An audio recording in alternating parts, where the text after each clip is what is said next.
This podcast is sponsored by the Tollington Arms on Hornsey Road, a bubbly pub with a Thai kitchen home to thousands of Arsenal fans every season. Open daily from noon.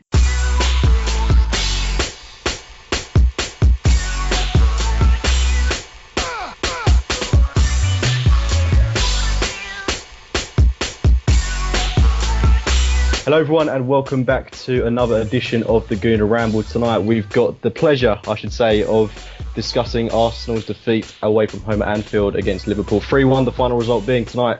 I'm joined by three wonderful guests. First of all, Akhil, how are you this evening, mate? Still recovering. Got back at about 1:30 a.m. in a horrid day. And yeah, today's not been much better, to be honest. I've been slightly hungover. As always. And Clive, how are you tonight? As always. Yeah, I'm chipper. What's there to be depressed about? I mean, I'm terrible. It's I tell you what. Let's see how this goes tonight. You might see a different side of Clive tonight. I'll tell you that for nothing. Well, that is something to stay tuned in for. And finally, Amanda, first time I'm podding with you tonight. How are you? Probably like the rest, really. I didn't get back from Liverpool till this afternoon, and I've been there since Friday with all the Scousers. So I think the three of us probably feel the same, to be honest, James.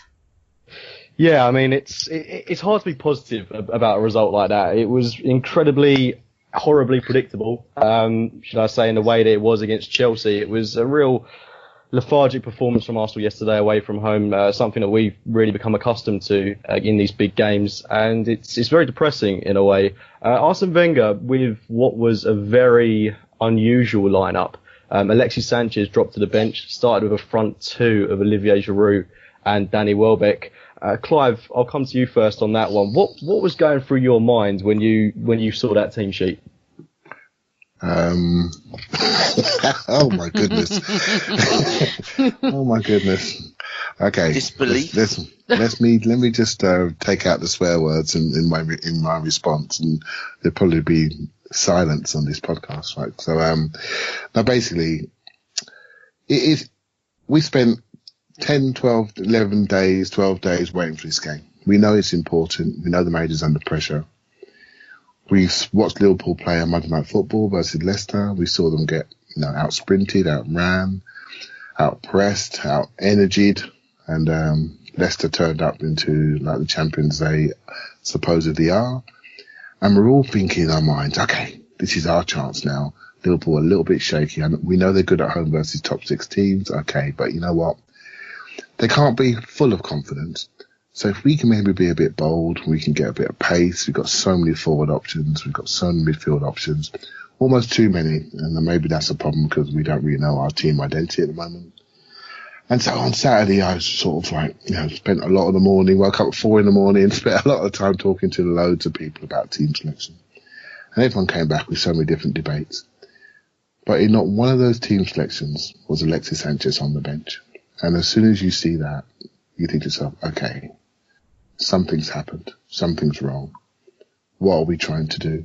I mean, and from that moment on, I don't know how, I know you guys went to the game, but it must have been seismic. I mean, I wear glasses now and again. I could see my phone, but I did have my glasses on and I was like checking it thinking, have I seen that right? I mean, have I seen that right? Because if you put yourself in Liverpool's position, the moment they see Alexis Sanchez on the bench, they're thinking we've won this game. There's no Ozil, there's no Sanchez. Arsenal are very superstar dependent. And they're thinking, let's go for them early because there's something obviously wrong in the camp. Let's shake their mentality. Let's shake their stability. Let's make sure we have them running backwards. And that's exactly what they did. And if ever a game was lost 1 hour before the actual kickoff, this was the game. And strangely enough, when you watched the players walk out, it looked like they were going to a funeral, not to a game. Their heads were down. None of them looked like men. None of them looked like they were ready to play. And you just watched it and you thought, okay, we're in a battle here before the ball's even been kicked off. So, it's almost too easy to dissect and too easy to criticise. It actually makes me think I almost don't want to show people that I'm clever because everyone can see that the whole system, the whole spirit, the player belief, the collectiveness of the group, the link between the players and the fans, the manager and the fans, we can all see that's broken. And it's just by different degrees by which we believe it is broken. Not by, we all know the answer. It's just how we feel how bad it is. And there could be a percentile difference on that. And I'm afraid in the first half, it showed up. We looked like a very small, big club, as I've said before. And so, yeah, I hope that's a cheery enough start for you, James. Well, it will certainly do. But there is no real way of sugarcoating yesterday. I mean, the one tiny bit of optimism that I can kind of, forget that. Forget I even said that word. The one thing that got me a little bit excited, I suppose, was the fact that Arsene Wenger did alter the team lineup. I mean, when did we last play a 4-4-2? We haven't done that in ages. And even if it did come with the omission of Alexis Sanchez, it was interesting to see us try something different. Fair enough, it backfired massively, and he admitted that at half time when he brought on Alexis. But Akhil, coming to you, the same question that I asked Clive, really. When you saw that team with no Alexis Sanchez in it, with Danny Welbeck and Olivier Giroud leading the line, did you honestly think that we could come away from this game with something? And what do you think Arsene Wenger's logic was behind that team? Well, there was disbelief. It was a bizarre thing. I mean, we were just, to paint the story, we were just leaving a pub. A few friends had got an Airbnb near in the area, and they were staying the weekend, and that's where we kind of ordered some taxis from and stuff like that. And when that team was read out, we just thought, nah, there's something wrong there. It's a typo, or there's something wrong there. It's a mistake. There has been times where a wrong player's been tweeted, in terms of starting. It can happen. So you just thought, nah, there's something wrong there. And then once we kind of figured out that actually, no, it isn't. That is actually what's happening. You just thought, wow, now that's a big call. I mean, what you're saying about not using the word optimism, but what you're saying about that kind of trying something different, yeah, I get it. But to drop your best player, that's pretty different. It's been the first Premier League game where Mesut Ozil or Alexis Sanchez both haven't started, so that's something new. And then it was just about understanding the team and understanding. And my initial, I know you talked about 4-4-2, but obviously Welbeck still did play from the left. He was playing like the Theo role a little bit, coming in and making it a 2 when we're on the attack kind of thing. But for me, it was like, okay, well, let me work this one out, because it probably would be, this is what I thought it would be. I thought it would be Chamberlain in the middle as a 3 with Iwobi right and Welbeck left, and maybe they interchange a little bit, and Giroud obviously up front, but it was Iwobi 10, which you just thought, is that going to work? Has he got the experience in a big game at Anfield when we're under the cosh? I know Iwobi, when he came into the team, we were under the cosh then as well. We obviously started at the new camp. He then played at Everton when there was huge pressure on that game and scored and played well. But a year on, sometimes when you're bursting onto the scene and when you're just making your debut and you're playing your first few games, you're quite fearless. You don't have that pressure. You don't feel it. But a year on, I think even he would be feeling that pressure. And I just thought it was a massive game to do that. And then it was just a bit about, I mean, I was pleased Welbeck was starting, I guess. That was one thing I was obviously pleased about. It's nice to see him back, and he's that sort of animal where he will just work hard for the team, and playing at Anfield as well. He's obviously motivated for personal reasons from with his sort of where he's come from. But yeah, to not see Alexis there was a massive shock, especially when he hasn't played much football in 2 weeks. He only played 30 minutes, 20 minutes at Sutton. So you thought that's a bit strange, and then you were trying to kind of wonder why, and it was from the stands. It's very difficult, but I watched the game again today just to prepare for this, and when he was warming up, he was kind of laughing. He was just it looked like he was enjoying himself, and even on the bench, even at 1-0 down, he was still smiling and having a joke with Gabriel, and you just thought, this is really weird. Like, this is just... But then when he came on, he was obviously focused and he was his normal Alexis Sanchez. But you just thought, this was like, is this a player who knows he's off now and is kind of, the pressure's gone from him a little bit, the weight's off the shoulder because he's made that decision? That's what it looked like to me. And obviously, I don't know if you've seen in the press in the last few hours, but there have been pieces come out that since the Bayern Munich game, he's been very unhappy with the manager, with the players, and his attitude in training hasn't been right, and that was the reason why he was dropped, because of that reason. And he's had, the piece in the Mirror, I think it was kind of not quoted, but kind of stated that he's had arguments with Arsene Wenger about things and stuff like that. So potential, and we've kind of always known he is that sort of figure, but he's a winner. He wants to win. We saw that at Bournemouth earlier this season. I know at the training ground he's very particular. People have told me he's very particular on things. So it's all that kind of stuff. It's maybe the reason why he was dropped. But I don't know. I didn't get it. So Axe mentioned there about a potential training ground bust-up involving Alexis Sanchez. Amanda, I'll come to you. Do you buy into that? There's a lot of reports coming out this evening that is something that could well have happened, and it is the reason potentially why he's been dropped for that game against Liverpool. If so, do you honestly see Alexis Sanchez remaining at Arsenal beyond the summer? Can I just go back to what happened when I found out the team with Alexis wasn't in it? Because I've been in Liverpool since Friday with Liverpool fans, Scousers, everybody. And when I was in the pub, I did what Clive did. I looked through it all and just assumed he was there. And my mate went, where's Alexis? And I went, what? I was just like, no. He's there. He wasn't. I just went, oh my God. So I took a big photo, enlarged it and went, oh, I'm not going to the game. Oh, that's it for me. I'm not going. I might as well stay in the pub. And I was with all Scousers, and they went, has your manager sort of lost the plot a bit? I went, a bit? I went, unless he's injured, which he can't because he's on the bench, unless there is a plan A here, I'm not sure what actually is going on. We've had 2 weeks off now. There is rumours of a bust-up. This has been leaked by God knows who. I personally think the club.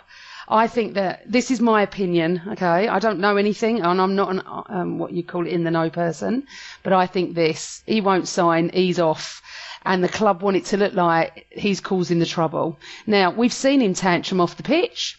I may be wrong at all this, and sometimes when you have a bad apple affecting the team, you have to take him out of it, and he was dropped from the starting 11. Now, I was behind the nets at Anfield. So when the first and second goal went in, our fans were, as soon as that happened, it turned toxic, and I'll talk about that later. But he did change the game, Alexis, when he came, and I don't care what anyone says. It changed us. It was like, oh, hello, we've woken up. So in my opinion, if he is leaving, I'd play him every single game for 90 minutes. Because I don't think you should cut your nose to spite your face. I'm not a coach. I'm just a normal fan, right? It didn't look like to me no one wanted to play with him. It wasn't like that. He set up our only goal anyway. I don't know about any training bust. It wouldn't surprise me. The boy looks like he wants out. And then it goes to the other side, doesn't it? Well, if he wants to go and he doesn't want to play for Arsenal, we have to move on. Now, whose fault is this? Is it him causing trouble? Is it the board not paying him what he wants? Is it Wenger not setting up the team right? Because I'm not being funny. If anyone, and maybe up to the last month before he started tantruming, which I still don't have a problem with, he has worked his socks off every single game. So I'm not sure where the blame lies. Maybe Clive can give us some more info. Well, yeah, I mean, I'll lead on to you there, Clive. I love putting Clive in it. He's used to me. Cheers, thanks a lot. Well, you know what, Clive? I'm just an average match-going fan, and I don't deal with. I see what you know what I'm saying. I do. I call what I see. We don't really know what's going on. None of us can be certain. We can just speculate, but. One thing I do look at, and you spot on there, Amanda, the other players. I always say players tell you how good players are. players on your own team, they can, when a player's hot, they give him the ball. When he's not, they turn away. When a player's good, other teams react to him.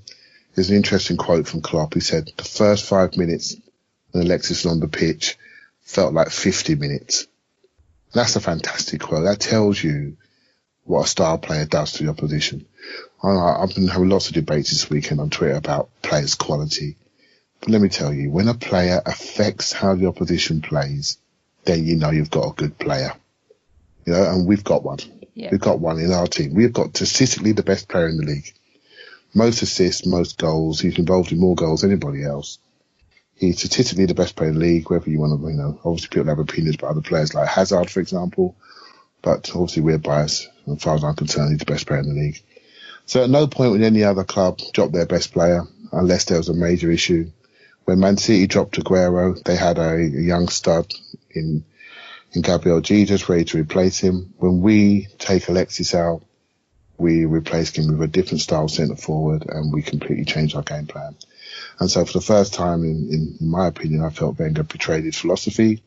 He went away from how he plays football and potentially overthought this game. On the Alexis side of things, is it Arsenal leaking it? Is it the agent leaking it?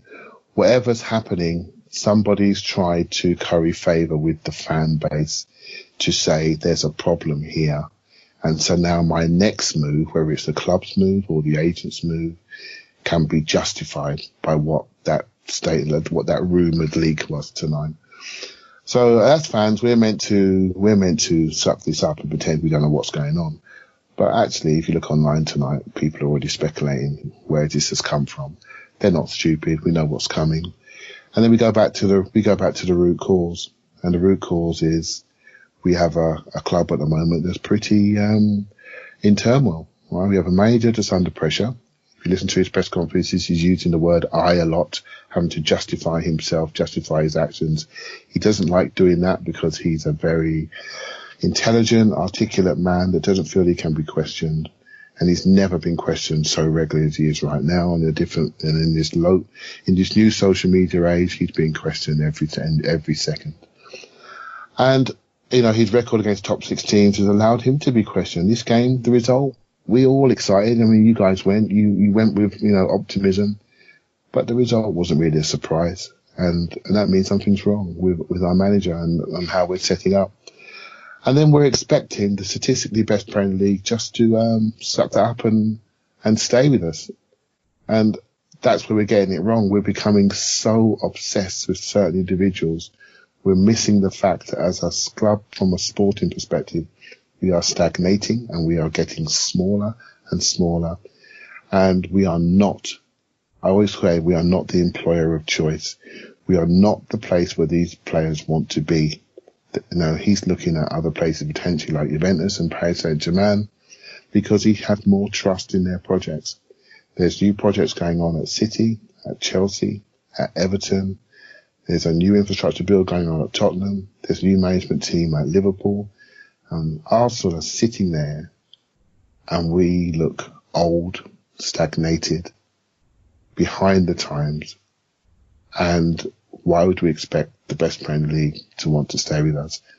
And it's those type of issues that we need to really grab hold of and say, okay, for the future of the club, we need to be that place where people want to be. So how do we move forward? How do we create a new project? How do we create freshness? We have the infrastructure in place. We have the ground. We have the training ground. We have the scouting system. We have everything in place, the analytics, the lot. We need some new people. We need some new people on the coaching.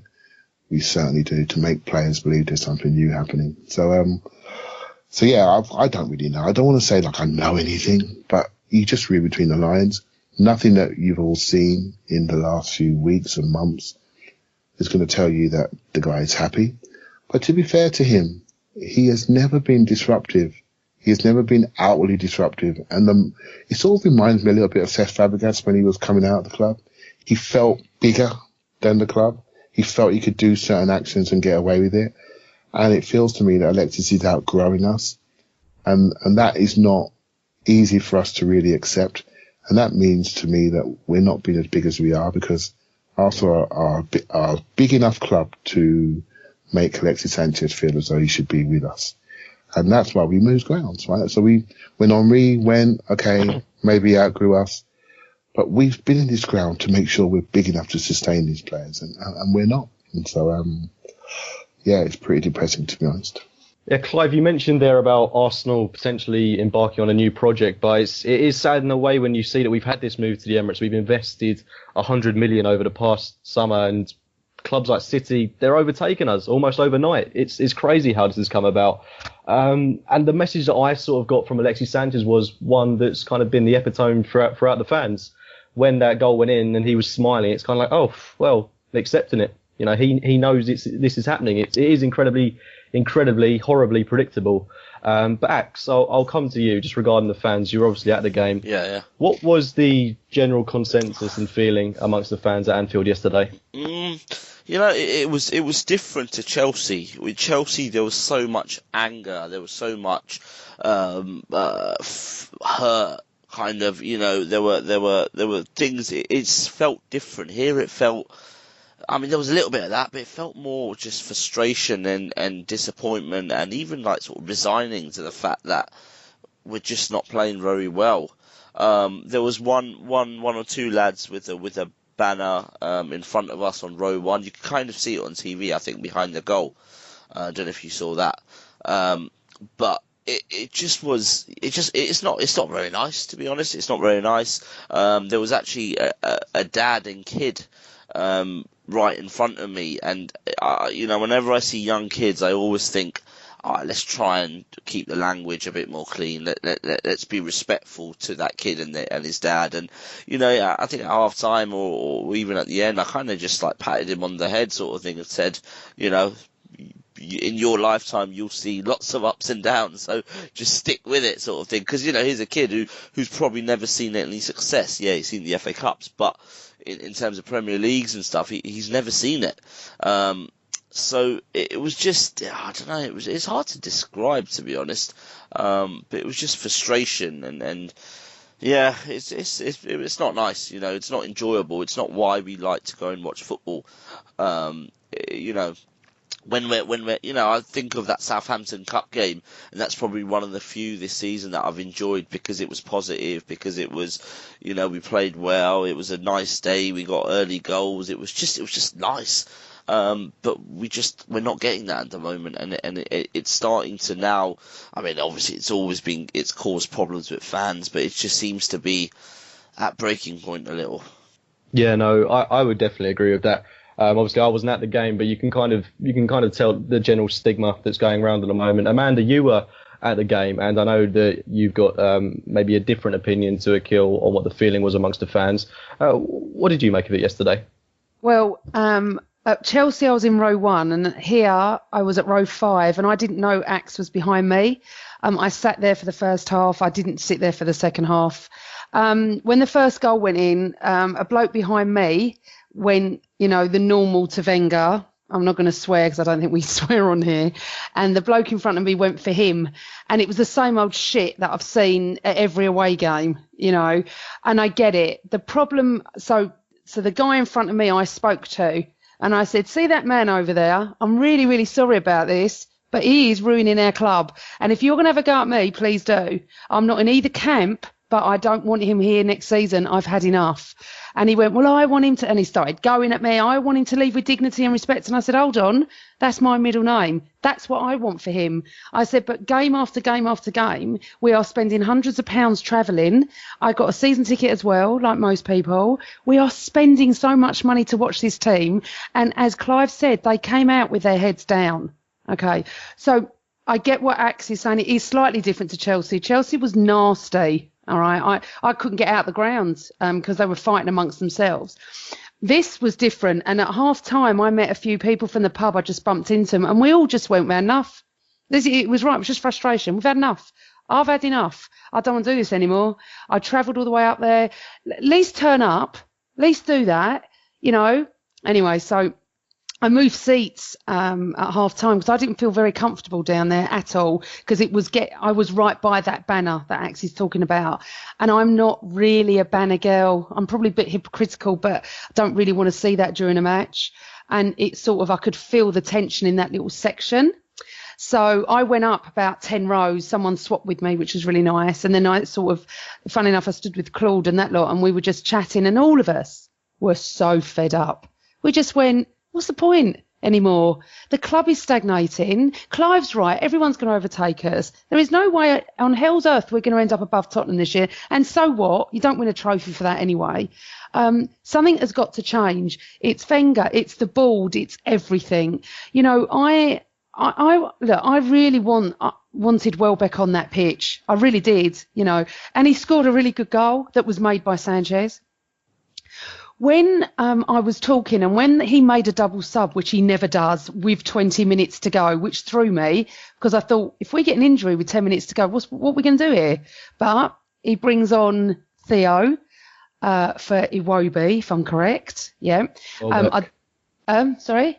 I think it's for Welbeck and Giroud. No. Oh, yeah, sorry. Giroud came off, and then he brings on Lucas, and he takes off Welbeck. I don't know what Axe heard, but everyone booed. I went mad because Claude said to me, he's going to take Welbeck off. I said, of course he's not. He's going to take Iwobi off. He's not taking Welbeck. And as I said it, he puts Welbeck's number up, and we went mad. Yeah. Did you hear it, Axe? I don't know. I wouldn't say it was everyone. I've heard a lot worse. I think the worst I ever heard was when Giroud came off for Coquelin at Villa Park, 3-4 years ago in the 0-0. That was probably the worst I heard. Here it was, to be honest, for about 5 minutes when those subs were looking like they were coming on, I did my usual player cam type thing where I watch a player that I think, okay, well, you know, who do I think potentially could go off here, and I looked at two. I looked at Iwobi, I looked at Giroud, I looked at Giroud, and I looked at Welbeck. Welbeck being, because we've been so cautious with him since he's come back. We've been very cautious. You know, he obviously played in the cup, but apart from that, we haven't seen him much. He played his under 23 games, and before the game, when we found out Welbeck was starting, I thought, well, yeah, we'll probably get 60 minutes from him, and because he had scored the goal, because of the way he plays, there obviously was frustration there. But I'll be a hypocrite to say that, you know, if I changed my mind halfway through, because at the start of the game I thought we would only get 60 minutes from Danny Welbeck at such a high intensity game away from home when you need to absolutely work your socks off to help your fullback. I didn't think we were going to get too much from him. I think what maybe threw me was, I think Iwobi and Giroud didn't have the best game, but I don't think he had the best service. I don't think touching it. Sorry, Ax, just to interrupt you. Touching on Giroud, it looked like for large parts of that game he was carrying a knock. I don't know if you noticed, he just kept touching his the back of his leg numerous times. Yeah, I saw it on TV again today, but I mean, the word got around a little bit that Giroud looks like he has been struggling, and then I guess maybe that's the reason why he went off. Can I add something else? And then I want to add something after Clive. Go on. Well, it's all kicking off. It's all kicking off here as well. Yeah. Well, it gets even worse than that, right? Because the commentary said that Giroud took painkillers by the side of the pitch because he had a hip injury before that happened the game. In the first half, didn't it? Yeah. So we're looking there. So let's bring this back a little bit. So whatever reasons there are for Wenger dropping Alexis, fine. But he then chose to. That's up to the manager, whether we agree or not. It's his prerogative on what he selects and his reasons for doing that. But if he chose to play a half-fit player ahead of Lucas Perez or Theo Walcott, exactly, go on. Then you got to say to yourself, I question that, and I'm not one of these fans that expect us to win the league every year. All I expect is a professional club just trying to go forward in the right direction. Just to clarify that, did Giroud take painkillers before the game, or do you mean? We don't know. The commentators knew. So whether they saw him take a painkiller by the side of the pitch, I mean, I could be corrected there. But the fact that commentators knew while the game was ongoing, and Giroud was flexing his hip for most of the first half, and people thought he might come off at half time. Yeah. But then you look around, And then I was surprised when I saw Alexis warming up. I thought what he was going to be for Giroud. So when Giroud stayed on, I was actually quite surprised by that because of the commentary that was coming down the TV. But I go back to what I was trying to say. It's about being professional. I don't expect us to win every single game. I just expect us to prepare properly, to prepare to the size of the club that we are and the resources that we have. We have a very deep squad for the first time in many years. And we chose to play a semi-fit player rather than whether you like Theo Walcott or Lucas Perez. It's immaterial.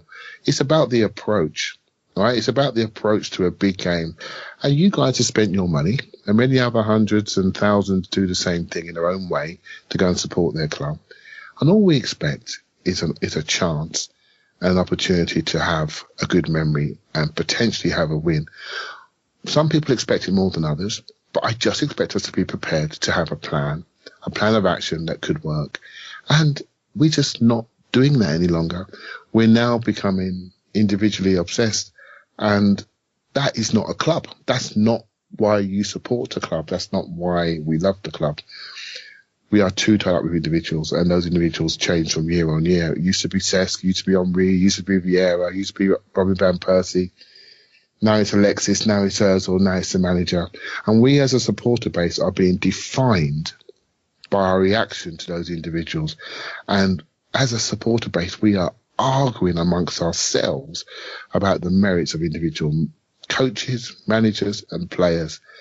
And I have to be honest with you, it's starting to look very embarrassing from the inside, and I dread to think what people say from the outside. Well, I can tell you what they say from the outside. They're laughing at us, every club, and every club wants Wenger to stay. What does that say?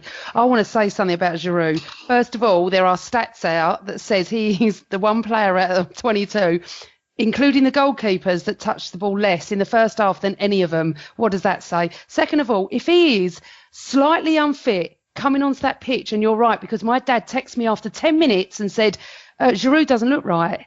And I said, well, I can't see. He's at the other end of the ground. I can't see. And he said, he's not right. He's injured.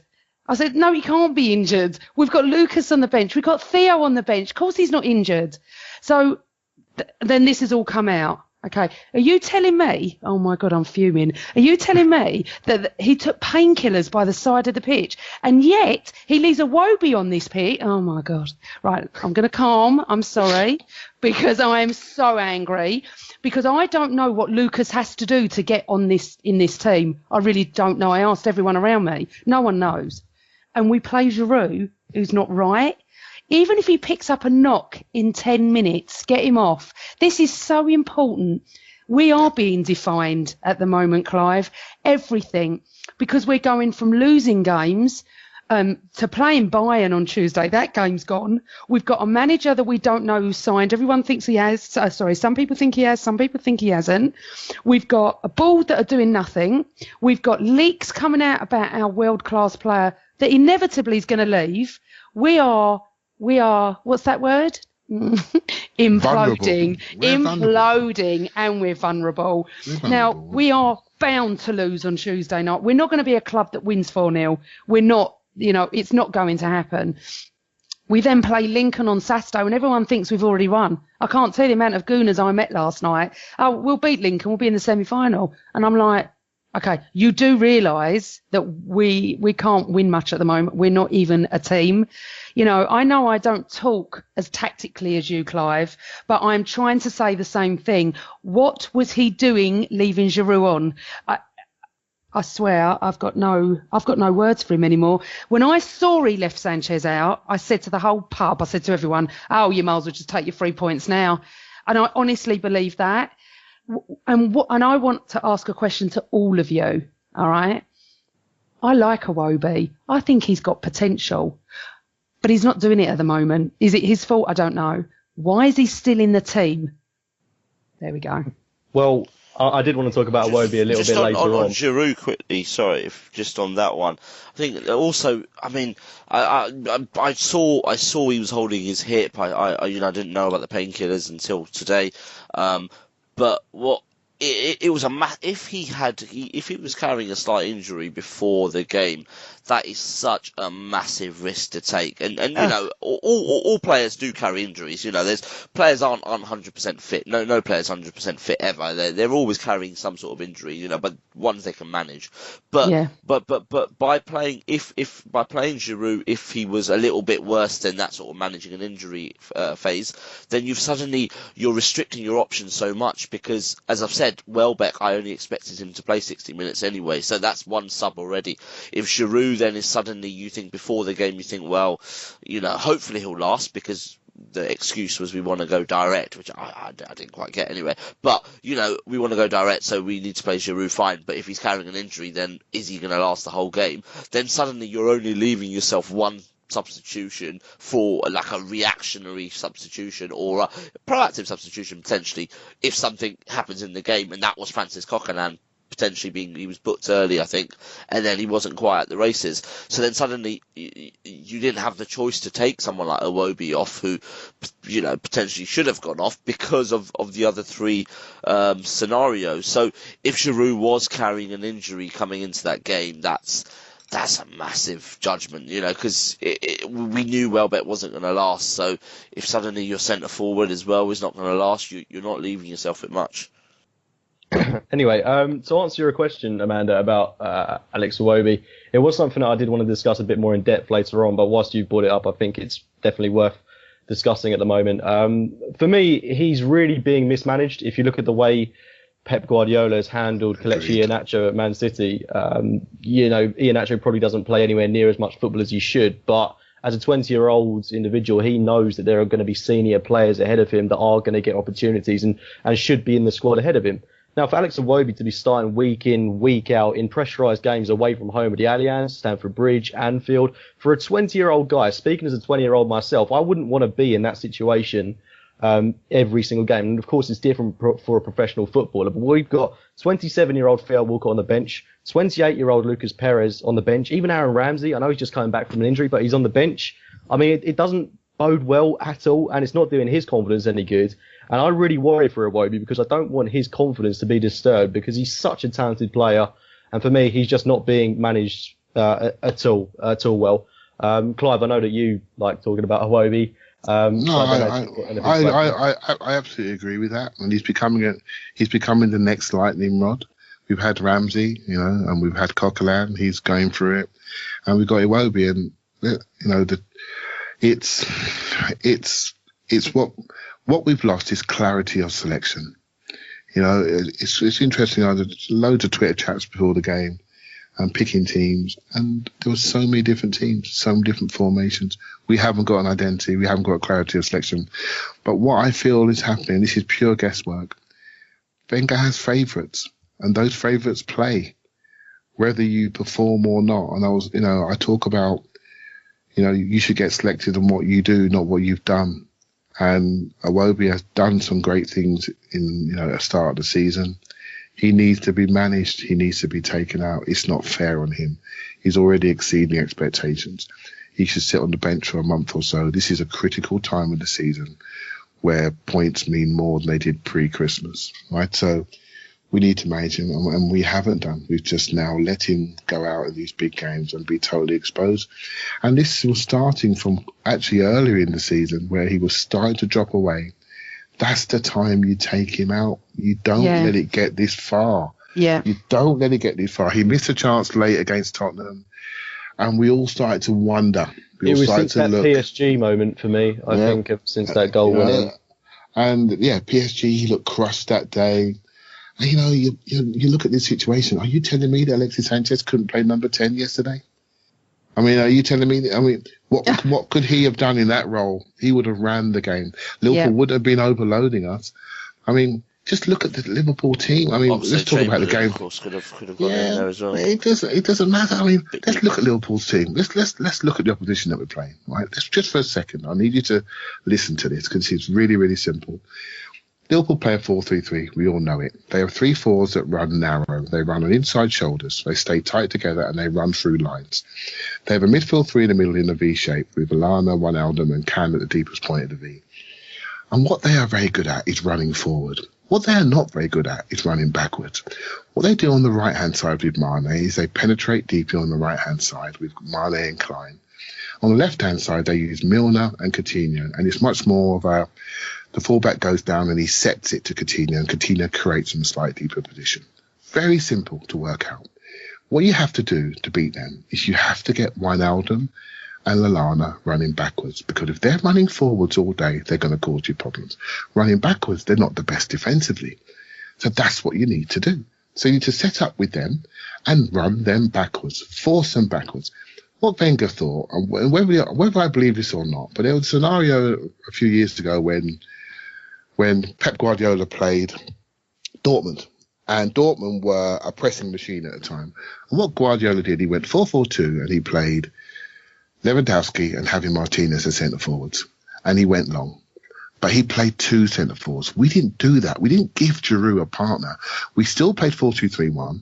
We still had Welbeck wide, and we still had Oxlade-Chamberlain wide. So when the ball went to him, he had no chance of retaining it because they could press him back, knowing he couldn't turn around and run into space behind. So tactically, we completely blew it, and it was obvious. And it's even more obvious this week because you just have to watch how Liverpool struggled against a speedy Leicester that ran into the spaces that Liverpool gave them. They pushed them, they pressed them, they ran them backwards. And Liverpool were forced to play in areas they didn't want to play in. It wasn't difficult. I'm just a bloke with a level 2 FA badge, right? Well, Clive, talking about that, I can see it. It's obvious. If you look at the players we've got on the bench and the players that can run into channels, we've got three of them in Alexis Sanchez, Lucas Perez and Theo Walcott. And surely Wenger's got to look at that game against Leicester and look at how Jamie Vardy absolutely ran their back four ragged. We've got the players in abundance to do that to a Liverpool back line that's got the likes of Clavan and Matip at the back. They're not pacey players. We could have really torn this Liverpool side to shreds, and that's the most frustrating thing about this for me. It is frustrating. And let's just say, for example, the moment Alexis came on, suddenly Klein couldn't really overload. Yeah. Suddenly Mane wasn't as effective because they're thinking if we go forward and leave him, we're in trouble because he's going to run through us. He should have got Can sent off. Can should have been sent off. And that maybe was a key moment in the game. But we started to run them backwards. And when they were run backwards, they had to foul us. And the referee blew the moment that could have made the last 15 minutes a bit more of an Alamo situation for us. He bottled out of that situation and we ended up conceding late on. They're not good. Liverpool are not good. We just walked into that team like amateur town. Oh, amateur town, completely. Clive, I was having breakfast with them, and the guy that I'm really close with is a ref as well, and also sits on the cop and follows Liverpool everywhere for like the last 30 years. He said to me, "You want to beat us? This is what you got to do." Exactly what all the teams do against us that do not beat us. He said, "Do not come at us." He said, "Sit back, take the possession, let us have possession, because I'm telling you now, give us the ball, because we will not beat you." And I'm sitting there and I'm laughing, right? Yeah, he said, and I said, "What do you mean? I want to play three up front. I want to go at you like this. This is way early. This is like 11 o'clock in the morning." And he said, "That's not the way to play us. We're very easy to beat. If you set up right, you'll beat us. It's not hard to work out." And it was so funny. He said, just let us play. Just sit back. Because then you take it off them and you press them back and you run them back. But you must have speed to run them back. Yes. You must have speed to run them back. We had Giroud. Oh, hold on a second. Yeah, exactly. And you've got to speed in midfield to run with their runners. You've got to have pace. Sorry. I said to Clive actually before this call, before the pod, when we were kind of setting up, about sometimes when you're there live and then when you watch it again, you kind of see different things. But actually analysing it, the first 7 minutes, I mean, their goal actually came a lot earlier than I thought it did. I thought it was a little bit later than 8 minutes or whenever it was. But the first 7 minutes, actually, we didn't start as badly as I thought we did. I thought we started really badly and we were just hopeless that first half, which we kind of were after 7 minutes. But there was a moment where Liverpool came at us. I think we countered. It went to Bellerin Giroud. on that right-hand side. But before that, it went to Giroud in the middle, that was his job. He held it up. He gave it out wide to Welbeck, I think, who gave it to Oxlade-Chamberlain, who went with it, and then obviously Bellerin from the right. We got the corner, and then again we kind of about a minute or two later we countered, but this was a bit slower. But Xhaka nearly put Monreal in on that left, and he just couldn't stretch. And then actually, obviously, because I know what happened after, it's not the same feeling. But watching it on TV again today, I thought, actually, that first 7 minutes, it did look like we sort of did have a bit of a game plan. And actually, I sort of thought, well, actually, we didn't start that bad as I thought. But then, their goal, I'm sure we're going to talk about them now, but their goal was it was route one. It was actually from the Monreal when he tried to slide in and got it. It went for a goal kick. Keeper launched it. Our back four were probably a little bit too deep. Koscielny lost the header. And then it went through and Firmino just made a run. I mean, he was the one who won the header. Then he just made a run. And I don't know where our fullbacks were. I don't know where the wide midfielders were to help them. It was a bit of a joke, to be honest. And then after that those heads completely went down. If, as Clive says, when we came out, they looked down. They were completely buried after that. And I think that goal any sort of belief they had got from that 7 minutes, it was gone. And then I think the rest of the half was pretty bad. Axe, how did Koscielny lose that header against Firmino? I don't know. I think because he was too deep. Because he was too deep and he had too much to do. He had a running jump on him, but because he was so deep, he just couldn't get there. Yeah, but you got to decide what you want to do, right? So Koscielny's starting position was wrong. But then you got to say to yourself, okay, where's my centre mid? My centre mid should be in front of me. So if the ball drops deep, I haven't got to run 8 yards. The centre mid should be a lot tighter. So he maybe takes the first header, and then the back four can drop off accordingly. Try to read the future and see the worst thing that could happen. One header should not leave us 3-on-3. Yeah. And that's how it went. Yeah. And it's just poor. It's poor defensive strategy. I mean, honestly, it's too easy to dissect. I almost feel if I was getting paid for this podcast, I would feel like I'm robbing the money because it's such junior. It's such junior. Nicking 11. Yeah, it's just so basic. It's so basic. It just screams of a lack of defensive strategy, organisation, and any sort of awareness. And that's not a Liverpool type goal. That's not a Liverpool type goal, that Route 1 goal. But what they do good at is they run through people. They run through lines and they gamble and they run through and they support very, very quickly. So when they're on the front foot, they look tremendous. So you've got to get them on the back foot. You've got to be solid, hold, wait, go. And get them running. And we decided to just go long. We didn't go long. I say that because I read that. But we didn't really go long. Same. That's what I mean. Yeah, we didn't go long. What we did was play silly passes into midfield to Coquelin, who's got no wing mirrors around him because he's not very good on the half term. And as soon as it went to Coquelin, Lana pressed him, stole the ball, and ran through us onto the back four. I mean, what are we doing? We all know Coquelin's strengths. Don't give him the ball like that on the half term. Just don't. Well, Clive, that's been talking about Francis Coquelin. This has been happening with him all season, and I think when he started playing for us at the start of 2015, when he came in, had that fantastic game against Man City, and we really saw the emergence of Francis Coquelin. He was just doing the simple stuff. He was a sweeper, essentially, in front of the back four. But now, it seems like he hasn't really got that defined role in the team, and we're kind of saying to him, look, we want you to pick up the ball in midfield and play it into the attackers, not working to his strengths at all. I can't work that out with Francis Coquelin. I think it's in that City game you had Santi Cazorla next to him. In that season, you had Santi Cazorla next to him. Yeah, but he also had Aaron Ramsey next to him. Yeah, and it was a three, and they worked very hard as a unit. So his role within those two players, you have a running Aaron Ramsey, you have a passing Santi Cazorla, and all Coquelin had to do was everything else that they didn't do. Yeah, clear up. That's all he had to do. He had a defined role with the two other players around him. And so all he has to do is watch his distances with those other two. And the moment there's a bit of action to go and clean the ball up, to go into a tackle, create some chaos so they can play from, that's his role. And he's brilliant at it. but don't give him the ball and expect him to build the play from centre midfield. Don't put him with a Xhaka who is a passer, but he needs a far more dynamic runner next to him, like an Oxlade-Chamberlain. I've been shouting for Ainsley Maitland-Niles, not because he's ready, but because he has the competencies to run, move, track, cover, tackle, sprint, to run with a very fast Liverpool.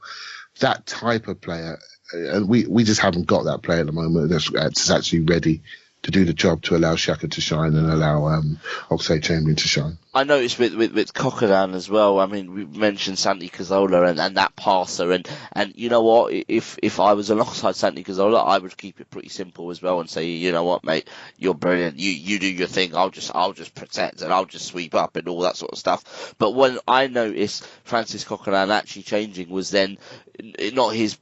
When breakthrough half season when he came back and played at West Ham, but the season after on the opening day when we lost to West Ham, and Santi actually, if you remember, there was a bit of an experiment when Santi Cazorla went out wide. He started actually I think on the left that day, and Aaron Ramsey I think started in the centre, and it was a little bit of an experiment there, or it might be Wilshere, I can't remember who it was, but Santi wasn't in the middle, he was wide, and that's when suddenly you notice Francis Coquelin trying to be a bit more expansive, trying these kind of Hollywood passes, trying to get on the ball a little bit more and make things happen, because maybe he felt he had to, I don't know, but then again, start of this season I thought Coquelin got back to that keeping it simple sort of thing when he was playing alongside Santi again, and now since Santi's gone, there's something there. I think, you know, Xhaka's a good passer, but he's not a Santi Cazorla. He's not that sort of, you know, he isn't going to build from the back like Santi does. He's more of that sort of quarterback type role, you know, that sort of passer, long passer. And you know, I feel for Francis Coquelin at times actually, but at the same time, if you can only play with one other player, then it probably says a little bit more about you. And you know, I'm glad he came back. I'm glad he helped out. But to me, it looks like he was very much a stopgap. And you know, it's great he's even signed a contract. It's great to have strength in depth. But for me, you know, are you going to win a league with Francis Coquelin in your centre of your midfield? I'm not sure you are. He's a good player. Great to have in the squad. But I'm not sure he's ever going to be elite. But then that begs the question as to why, when we saw he was, as you say, a stopgap, why would we not build on that and go out and sign someone in the mould of N'Golo Kante, who would have been perfect for us? He's the logical upgrade on someone like Francis Coquelin. So it all comes back to this confusion surrounding Arsenal Football Club. I mean, was Xhaka the perfect fit for Arsenal? It really remains to be seen. I don't think we've seen the best of Xhaka yet at Arsenal, and that's we still have a midfield that isn't defined. It's worrying in a way. It's very worrying because we only seem to play good football with Santi Cazorla in the side, and that's a real issue in itself. It would have been interesting to see Jack Wilshere here this season, actually. Definitely, because is he the closest in that way for building from the back in that sort of that short passing, that passing and moving?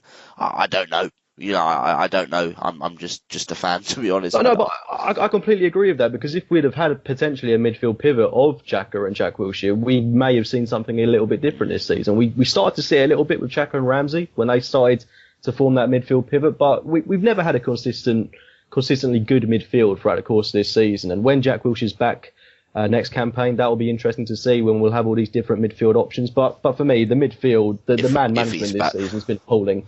Well, don't say that, Axe. Come on. No, I want him to come back. I've got about 10 Jack Wilshere shirts in the cupboard. He's not leaving. Yeah. I remember I had a signed Bakary Sagna shirt, and when I thought, you know what, shit, he's not going to stay here, I thought, shit, I've got to make a choice now. Do I flog it while he's still an Arsenal player, or do I keep it? I kept it. But yeah, side story. Sorry.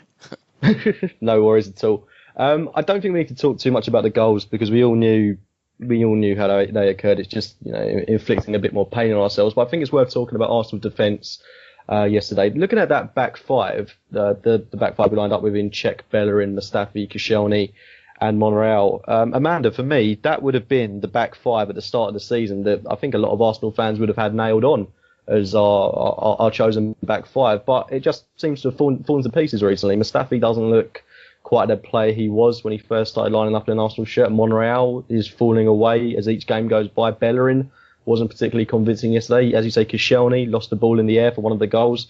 What do you make of the defence at the moment? I'm really concerned. I was talking about this before. I'm concerned about Bellerin, to be honest. 1 minute he's Barcelona-esque, and the next minute he's starting to make a lot of mistakes defensively. I don't know if he's lost his Bellerin as well. Sorry. Yeah, I'm really concerned about him. That, you know, more than anyone, Monreal hasn't played great this season anyway.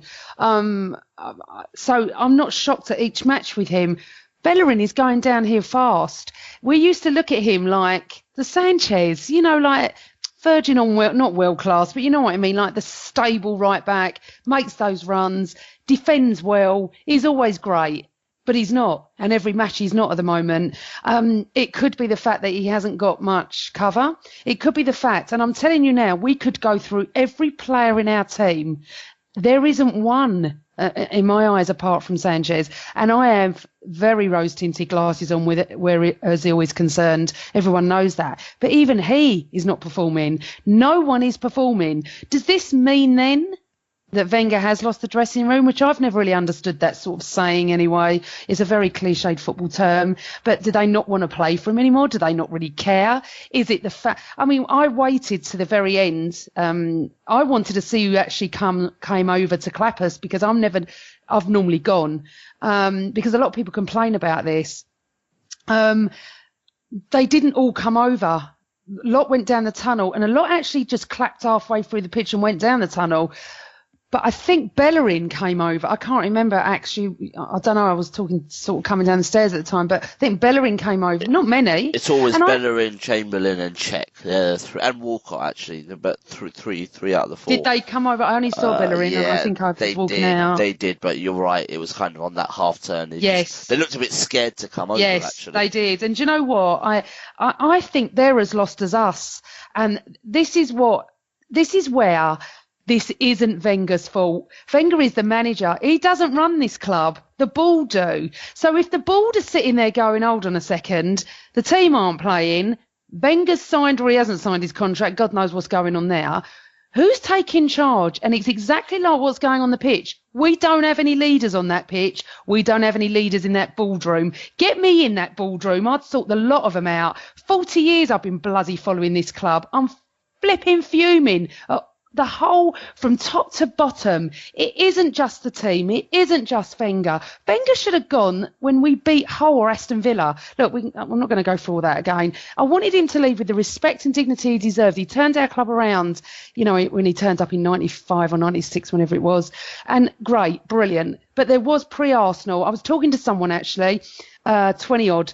He said, I only know Arsene Wenger. I said, but I don't. I know Terry Neal. I know Don Howe. I know Bruce Rioch. I know George Graham. I said, this famous night that everyone takes the mickey out for being here, I was here in 89. That wasn't Arsene Wenger. So at the end of the day, I look at it like this. Those board members need to be taken to task. Get Wenger out or make him sign his contract and sort these players out. Because I'm telling you now, it is toxic everywhere. Social media, where I sit in the East End, upstairs in the East End is very quiet. People are fuming at what's going on, and we are so frustrated and fed up.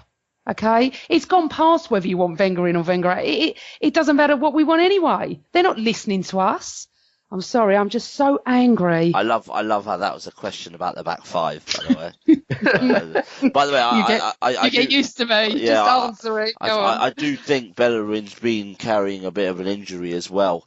And just on Bellerin, I was going to ask that, and I was actually quite keen to see what Clive thinks about his performances. But it seems like that kind of that Walcott-Bellerin partnership that was starting to really work and starting to, when Bellerin when he kept his width, Walcott would go in the box, and there was a few times those combinations where a Bellerin-Walcott goal happened. Chelsea at home. I think there was one was it Bournemouth at home? It was a home game in the first half, and you just thought that sort of Walcott injury and then the Bellerin injury, neither of them have really recovered from it. Bellerin's got back in the team, but Walcott probably hasn't. But they don't seem to look the same. Walcott's got 15 goals this season. That's pretty good. but you still don't feel, but you feel that he had a good first 3 months, but really we haven't seen much from him yet. He's still got 15 goals. You just think, you know, you want that Theo Walcott from that first 3 months back, where his work rate was amazing, where he was tracking back, where he was helping his fullback, and then that made Bellerin a bit more of or certainly made him perform better as well. And you kind of want to go back to basics a little bit and think, all right, well, what worked well earlier? Let's try and get back to that a little bit. Yes, Santi Cazorla can't play, but apart from that, those kind of combinations, those partnerships, let's try and get back to basics. But at the same time, doing that, Mustafi and Koscielny, who did work well together, now just seem a little bit unsure and I don't know. But Clive, Bellerin, what's your view? Yeah, it's part of the collective, really. I mean, I look beyond that. I look at the body language of the players, and they're just not as intense. They're just not as consistently intense. I just don't think they believe in what they're doing. I don't think they believe in the plan. Strangely enough, Bellerin has been quite average, shall we say, for the high standards that he set. But I was a little bit tipsy yesterday watching the game. And what I saw late in the game was I saw him getting into the box. Yesterday. Oh, sorry. Yeah, I saw him getting into the box a lot. I saw him getting into areas that we haven't seen him get into for a while. So he hasn't really been a forward threat for quite a while. And I think maybe our disappointment in him yesterday was based on the fact that his final ball wasn't great. But I look at it slightly differently and think, well, actually, you're now getting back to your game. For the first time, I thought you looked quick again. I thought you looked quite strong again. And I thought, actually, down your side, you did all right. You didn't do too bad on your right-hand side. The right-hand side seems to be much better defensively than the left-hand side, where we are really struggling from. And so I saw the early building blocks of his form returning. So, he's a superstar for us, right? So, yeah. But what we have is what I call good time players. So when it's all going good, the players look good. But when it's not going good, our skipper, come on, his head's down all the time looking at his boots. You know, he should be doing two jobs to lead us forward. There isn't that player that says, okay, we're not playing well. I'm going to do my job and I'm going to do your job as well. And if I can do two people's jobs, then we can, as a collective group, we can start to turn the moments around and actually start to win these big games. We go into these games like we're going to a funeral. We just don't look confident. And then we start to judge a 20-year-old right back within that framework. I don't think it's fair. Let's get ourselves together. When we were hot, he was hot. When we were hot, Iwobi was hot. What we need is some of the senior players, as long as they're not on the bench, to stand up and say, let's turn this around. But the fact they're not, and funny enough, there may be an example just up the road in Leicester.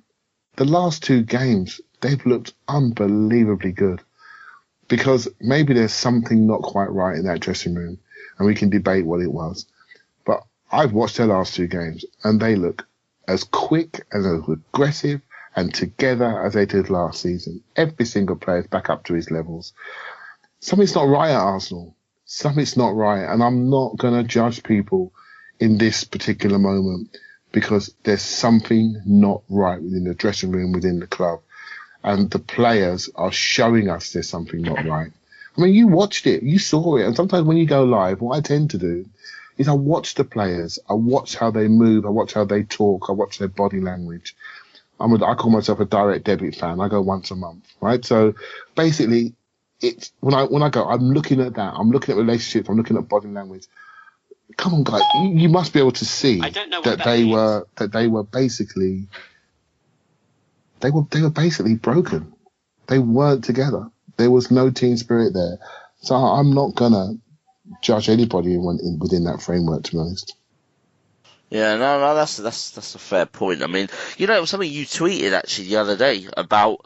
You said when we had that Project Youth, we we had a strategy. We knew what we were doing. We knew what we were trying to achieve. And yes, it didn't bring Premier League titles, but it did bring some good football at times. And I think you're right now. I watched that yesterday and thought, what are we doing? We trying to achieve here? What are we doing? I think like yesterday, there obviously was a plan in terms of play on the counter, all that kind of stuff, but it wasn't a detailed plan, and it seems like, that's our strategy, but what's our tactics to actually achieve it? And this is just me talking from a PR comms background, but you have your overall strategy. This is how we want to play. Okay, today we want to play on the counter attack. We want them to have the ball. As soon as they're in our half, we want to press them and we want to go. Fine, that's your strategy. Now, what's the tactics to make that happen? And that's getting a little bit more into detail about particular players doing particular things,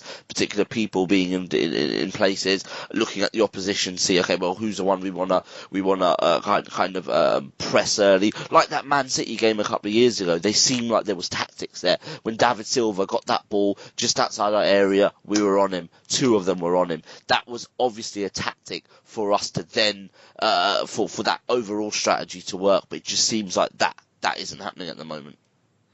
Yeah, which is incredibly worrying. But just on a final note, Amanda, I'll come to you. Thoughts on Arsene Wenger for the remainder of this season?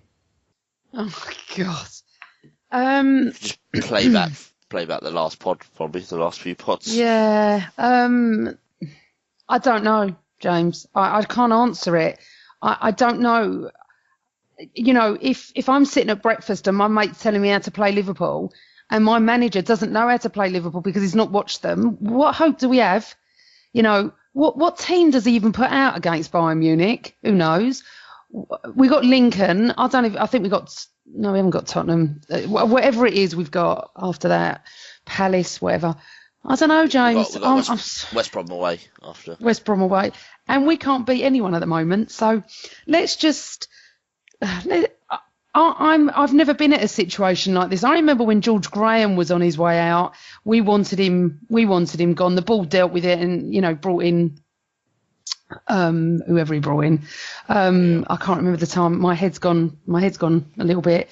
I just feel that we're in disarray, and I'm really worried. I have to be honest. I am worried because I've never seen fans be this toxic.